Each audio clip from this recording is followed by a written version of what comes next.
Here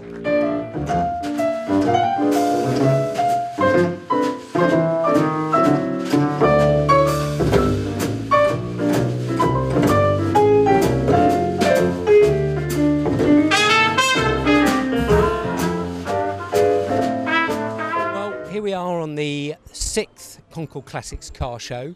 This is Sunday the 14th of September. It's a great turnout today, and luckily the weather's good for us.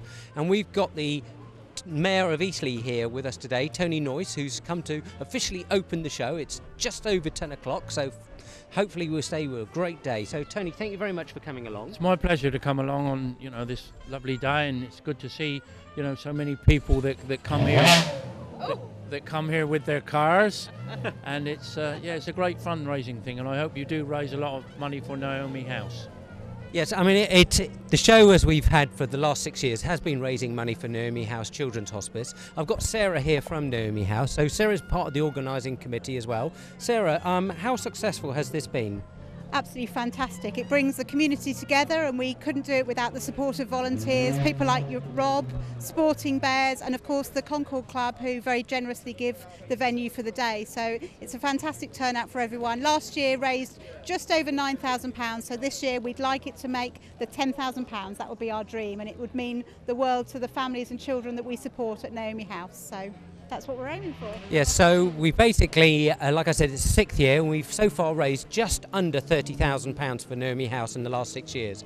Well, our aim this year is to raise another £10,000. Hopefully, if the weather stays good, we'll get everybody here. And it is only from the cooperation and the generous people who have donated to the show so far. So, as Sarah's already said, the Concorde Club have freely given us their venue, which is fantastic. Obviously, we've got the Rotary Club of Eastleigh here, who've done a fantastic job. And without them, we wouldn't be able to have everybody coming out and doing all the stand and everything.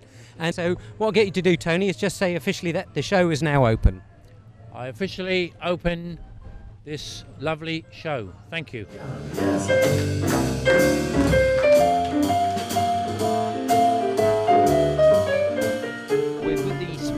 Bears area. Now, Sporting Bears have come along for the last 2 years for us and supported the Concorde Classics Car Show. Now, those of you who don't know about Sporting Bears, basically what they do is take people out for a charitable donation for a ride out in one of the wonderful cars we've got display. Now, Hugh Page here is our local representative for the Sporting Bears. Hugh, tell me a bit about the Sporting Bears.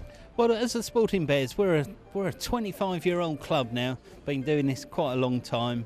We specialise in raising money for kids' charities only by doing our Dream Rides events, which is basically taking people out and giving them a passenger ride in any one of our, today, eclectic mix of cars. So yeah, it's great, and our drivers just love getting out and using their cars for such a worthwhile cause. Well, all the drivers do it totally free of charge. I mean, they don't charge for the petrol, they're just completely taking these people out free. So they're giving up their time and their vehicles to do it. And you should see the joy of people, and you can just hear some of the cars in the background starting up. Now you can totally hear that vehicle started up. And they're just about to go out by the sounds of it. I think they're just starting up the car to here. So you can see, I mean, what a fantastic sounding. Now this is an AC. One chap's just come back from a ride out in the AC. So tell me, what was the run like? Well, it was a fantastic experience, and the noise was truly unbelievable. And would you do it again? Oh, again and again. I'd recommend it to anybody. Fantastic. And I've got the owner of the car, so tell me a bit about your AC. It's an AC 428, built in '69. It's built on a Mark III Cobra chassis that was extended by about 10 inches and then shipped to Italy, to Ferrari, to have the body styling and body built, and then shipped back to Thames Ditton again for engine and fitting the body back up again. Fantastic. I can't say I've ever seen one before, so I mean it's a beautifully, quite a rare car. I think most people when they think about ACs they think about the Cobras and things, but this is obviously another model of that. Yes, yeah, it's really a GT car from the Mark III Cobra. ACs felt that they needed to build a GT car, and this is what they came up with.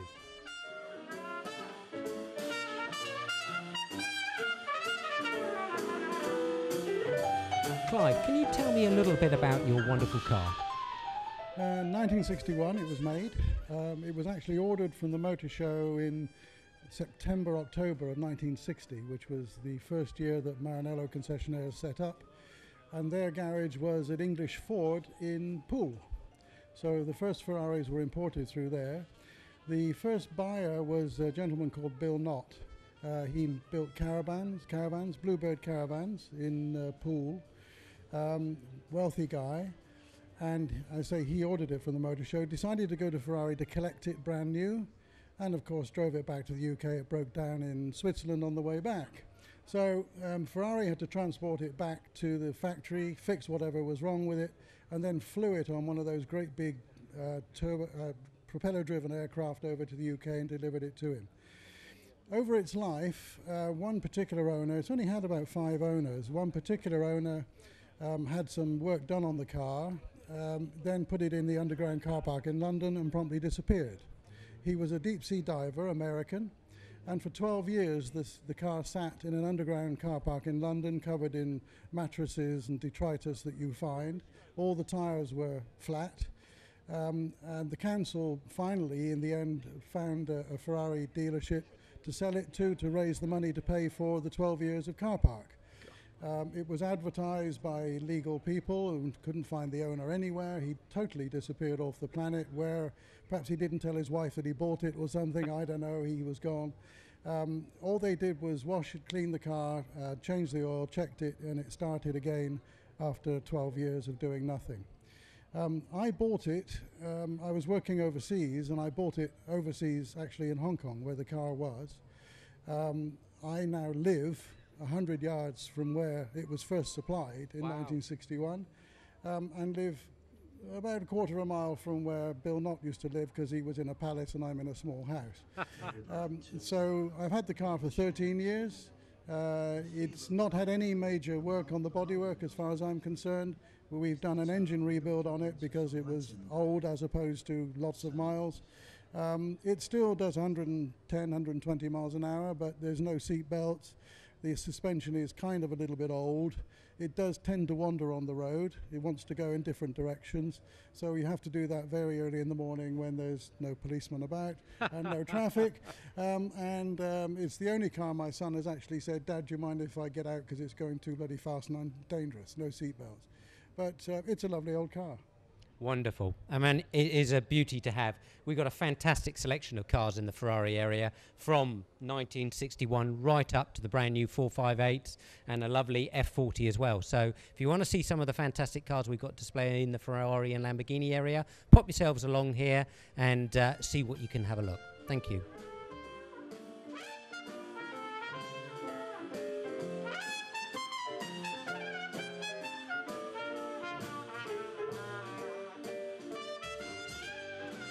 Right, so we're having a look at the wonderful cars on display in here, and one of them here is the Porsche 928 ST Armageddon. Now, it's owned by Brett.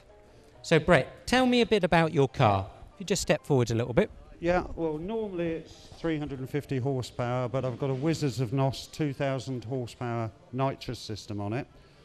So in total, if I need to use it or want to use it, it's 2,350 horsepower. Wow.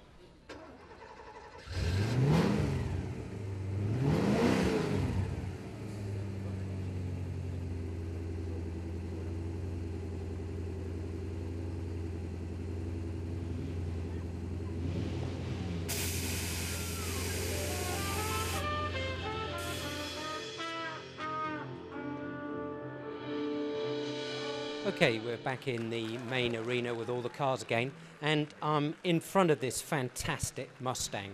Now, it's a 67 Mustang. Many of you may remember from the Bullet films and things like that, this is almost an identical. Obviously, the Bullet one was a 1968, but this is a 67 version of it, and it's immaculate. I mean, this car looks like it's just come out of the showroom, so a beautiful car. Just one of the stunning cars that we have on display at the car show. This car's come along for the last 2 or 3 years to our show. Really appreciate the owner for bringing it along. I would say it's a very good, worthy attender again for the Car of the Show competition. So think about that when you're going around making your choice about which car you want.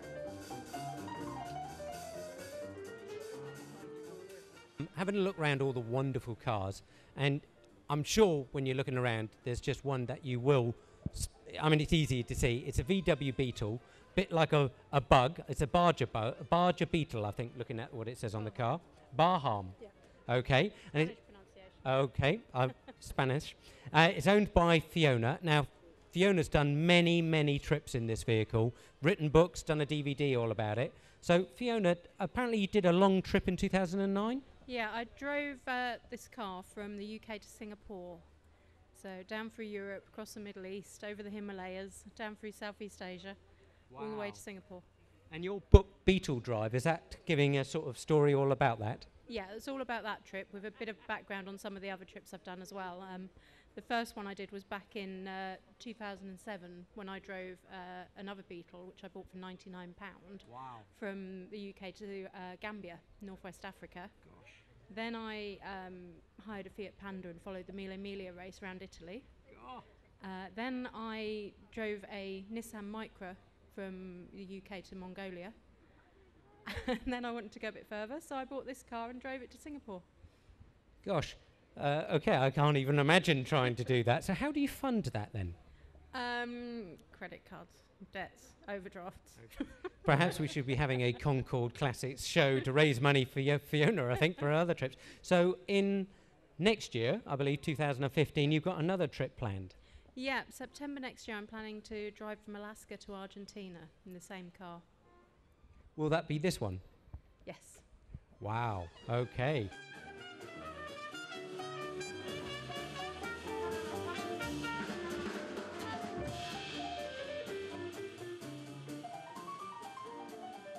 Again, we're out at the front of the car show now, just by the entrance bridge, and I've got with me Cole Matheson. Now, Cole is actually the owner of the Concorde Club and very generously has allowed us to run the car show here for the last 6 years, so totally free of charge.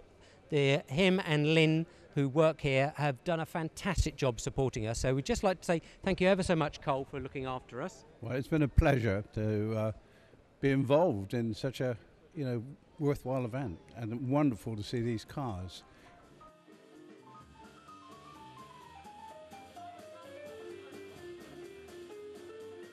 Well, we're in the main arena now of the Concorde Classics Car Show, and this is the area where we've got some fantastic classics. Now, I'm with Stuart, who's brought along his wonderful Model T Ford. Stuart, tell us a bit about the car.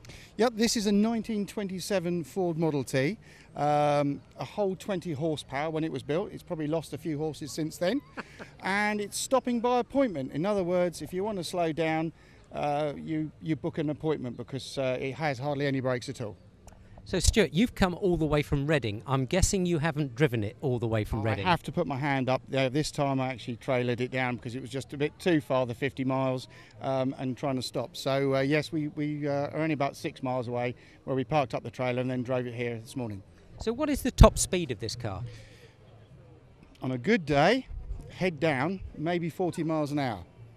So it's quite happily to chug along around about 20 miles an hour, 30 miles an hour. Around the lanes, it loves it about that speed.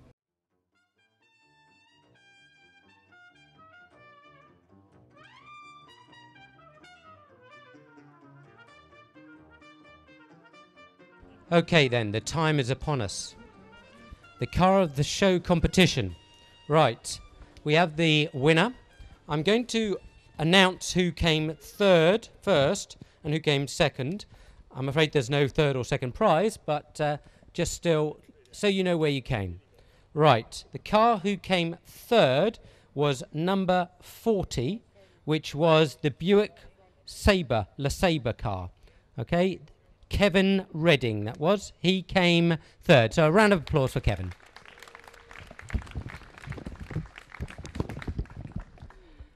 Okay, the car of the show who came second was number 17, Brian Brown. Now, Brian won last year, so obviously he's still looking perfect with his car. So well done, Brian. Round of applause for him for second.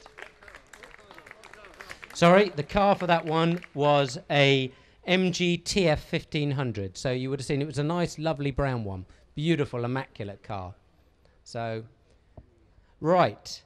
And the car that came first is number 25, which is the Ford 1967 Mustang Fastback. You may remember I interviewed him. It was the bullet car one, and the owner of that vehicle is Martin Sinclair. So Martin Sinclair, can you come to the show control and we'll award you your trophy. So well done, Martin, with that wonderful 1967 bullet car. Okay, well, Martin's turned up. That's very good. Well done, Martin. A fantastic car. Okay, I've got Margaret here who's going to award you the trophy. Thank you very much indeed. That's a surprise. Okay, so we'll just have a quick comment from Martin all about his car. Well, thank you very much. It is a real surprise. She's been a labourer for about 6 years, a little bit each year as the money affords. She drives 7,000 miles a year, so she's not a trailer queen, and thank you very much indeed.